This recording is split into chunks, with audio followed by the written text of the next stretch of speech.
Welcome to the country, a large gated community located in our very own Diamond Bar, California.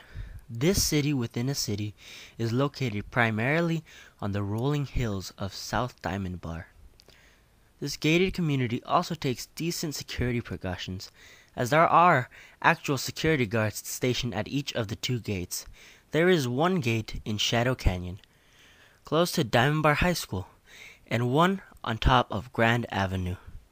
The entering of the community is pretty tedious, since the guards actually have to call the house to see if they are indeed expecting a guest to arrive. That usually means that there's lines of cars. However, residents have their own entrance, which makes their entrance much easier. Upon entering the country, you might notice the various warning signs scattered throughout. They warn any potential vandals that they are being watched by 24-hour surveillance systems. Though we didn't catch any cameras lying around when we were walking through the community, it even has its own no smoking signs at different locations. The country maintains its own facilities, such as a community swimming pool, a small park, and its own tennis courts. The pool is medium in size and welcomes all country's residents. It's good for hosting parties or just to keep any young children busy. Most of the homes have their own pools though, but it's always nice to have one for the community. As mentioned, there are also several tennis courts available for use. It's your standard tennis court, and there are several of them. We tested one of the tennis courts out for ourselves, though we didn't necessarily play tennis. There are also what seems to be like a horse stable, but we didn't see any actual horses around, just a bunch of sand, dirt, and cobwebs. The country has its own winding streets and roads, which are kept in good condition. Now let's get down to what the country is really about, the houses. As you would expect, there are many houses in this community, approximately 800 in counting. None of them look the same. All of them have unique features that help create diversity in the country. Most of these houses are pretty expensive, around the millions. Now that's a lot of money, but I guess that's the price you pay for living in this kind of community. Most of these houses are also very big, with huge yards also. They all have views of the rolling hills, as well as the city below. Different houses have different views. These houses come in different colors, sizes, shapes, everything. Even the doors stand out. Some of them have plants growing in front of them, gardens, and large trees. Many of them have expensive looking palm trees in the front yard.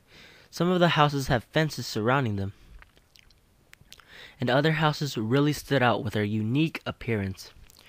One of them looks sort of like a castle from a Disney movie, and another appeared as if it were some sort of library or museum. But when we took a closer look, to our surprise, it was just a large house. Another one looked like the White House. The houses are also different in style. Some have the rustic, old-fashioned look, while others are more modern. And I'm sure most of you know that Snoop Dogg lives in the country. His house was rather plain, probably not to attract a lot of attention. You can really see the detail that went into designing and constructing all of these houses in every aspect of architecture.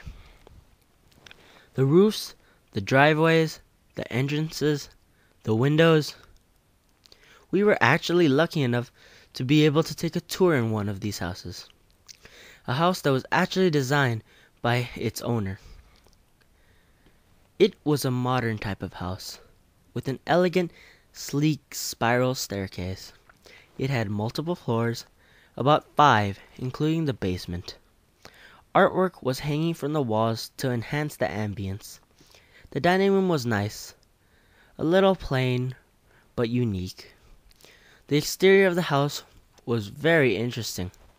It was plain, but still had a sort of aura to it. I can't really explain it. They also had a balcony where you could see the trees, hills, and other houses. It's pretty high up. Most of these houses are on top of these hills. And no visit would be complete if we didn't ask one of the residents what they thought about living in the country. We wondered if there was any difference between living in the country as opposed to the quote unquote normal houses in Diamond Bar, where you don't have all these security measures and special amenities that you'd find in the country. It is, because you don't have neighbors that are quite as close, so you don't have that casual contact that you would have in another neighborhood. We also wondered if someone would take the opportunity to leave the country to live in other parts of the country and the world. I mean, when you live in such an affluent community with all these extras, would you ever really want to leave? Sure. There are all different parts of the country, different people. There's always something new, although I've been here most of my life. Personally, if I lived here, I don't think I would ever leave. It's like a paradise to me. We also decided to get a teenager's perspective on the country to see if it was any different from that of an adult. How they felt about living in the country. Living in the country is very fun. I can invite my friends over and swim in my own pool. I feel very safe because of the security guards in the front gate. And when I went trick-or-treating, people even gave me money instead of candy. The houses are very big and comfortable, and the view is nice too. There are tennis courts and basketball courts that you can use, but there are disadvantages to living in the country. Okay, first, everyone wants to go to your house because it's the biggest. Also, my friends get annoyed when they try to enter because sometimes the security guards don't let them in. The community is also a little isolated from the rest of Diamond Bar, with the gates and all the setup and stuff. Living in the country does not mean that you are extremely rich, and not living in the country does not mean that you are poor or middle class. But overall, living in the country is very fun. But it would be better if I could live in different parts of the world. As you can see, both adults and children find the country enjoyable for the most part. The children loved playing in the pool, and I'm sure the parents didn't mind, because then they'd have time to themselves. Everyone needs a little bit of free time to themselves. In order to appreciate the true magnitude and profoundness of the country, one must look at it in its entirety. Think of it as a puzzle. A single piece seems inferior, worthless even. But after all the pieces have been pieced together, you begin to really appreciate the entire puzzle. And that's the way it is with the country.